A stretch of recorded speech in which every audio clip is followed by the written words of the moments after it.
Sir दर्द आमतौर पर एक अलामत होती है किसी बीमारी की।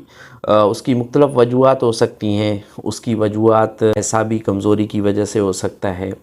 आपको सर दर्द हो सकता है, तनाव की वजह से आपको सर दर्द हो सकता है, हार्मोनल चेंजेस की वजह से आपको तनाव हो सकता है, डिहाइड्रेशन की वजह से आपको सर दर्द हो सकता है, या किसी बीमारी की अलामत की वजह से आपको सर दर्द हो सकता है।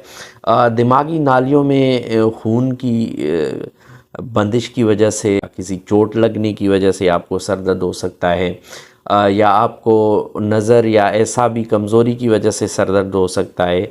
मेटाबॉलिक अमराज की वजह से आपको सर दर्द हो सकता है। ब्लड प्रेशर की वजह से आपको सर दर्द हो सकता है।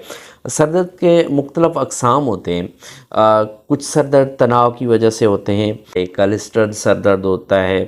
दर्द शकीका जिसको माइग्रेन कहते हैं, आधे सर का दर्द है।